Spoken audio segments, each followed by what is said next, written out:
Good morning, everyone. Welcome back to Larry and Amy's Kitchen.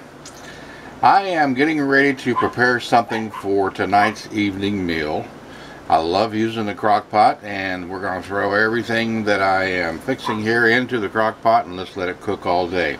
I really wasn't planning on filming this, but I had, by special request last night, someone asked me to go ahead and do it anyway because it's really a fairly simple recipe.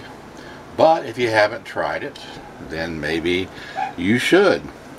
We're going to be having cube steak smothered in mushroom gravy with onions. And then on the side, I'm going to be making some mashed potatoes, which I won't be showing in the video.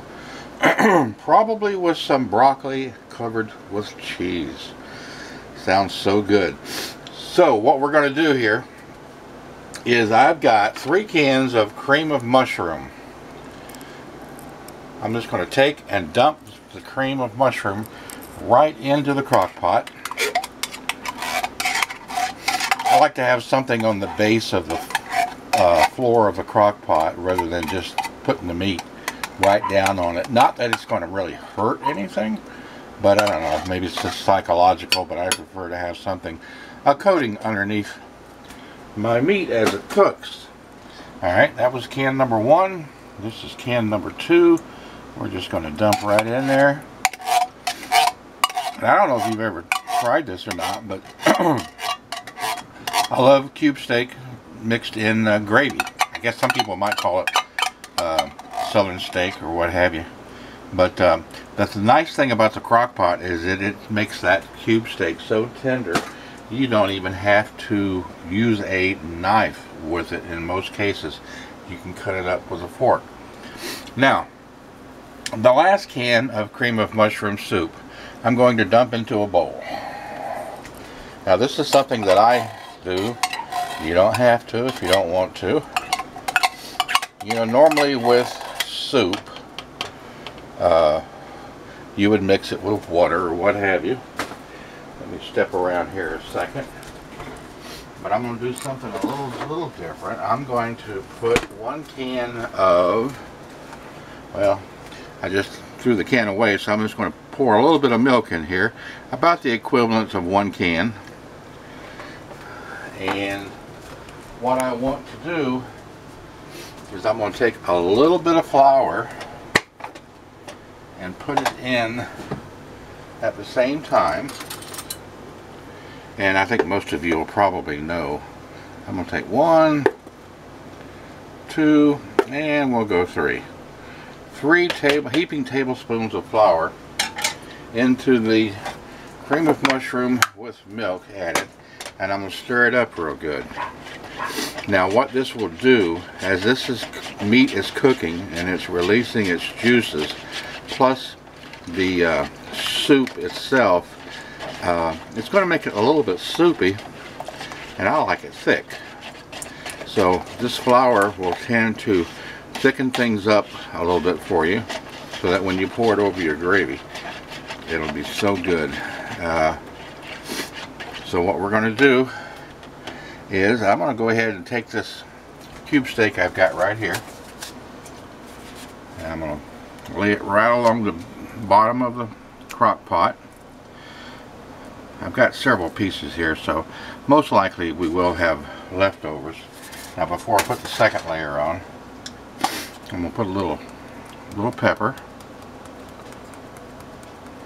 over it, a little bit of garlic. This is over the first layer of meat, and a little bit of onion powder. It's like I always say when you cook something with a crock pot, eventually your whole house will smell so good as it cooks throughout the day. Alright, I'm going to put a second layer down.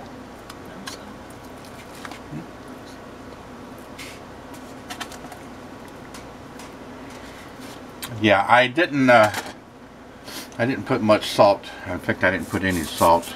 I'm going to put just a little bit. The thing with salt is, as you know, a lot of soups have a lot of salt in them, and also You can always add the salt at the table if you prefer more. Alright, now I'm going to take this cream of mushroom with the flour in it.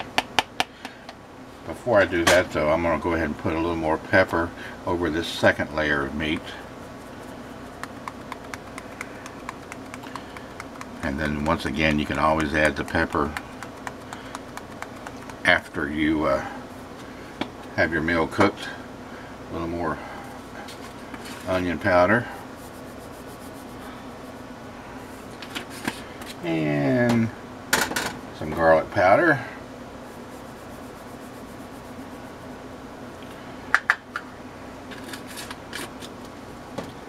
And I tell you what, before I put the last of the soup in there, I cut up a medium-sized onion, and I'm just going to drop that all over it too.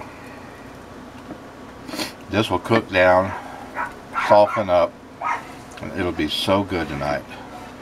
I like to take this and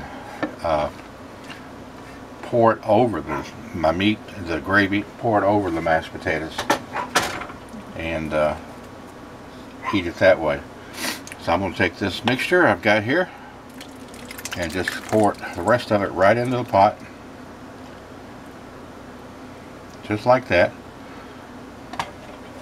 We're going to turn it on low, and I am going to let this cook all day long. Now, what is all day long? I would say at least 6 hours. You can always come back and check it if you would like at the end of 6 hours. If you need to turn it on high for a little bit, go right ahead and do so. But I think you'll find 6 to 8 hours will be plenty. Alrighty, we'll come back after this is cooked, and we'll let you see what it looks like in the crock pot.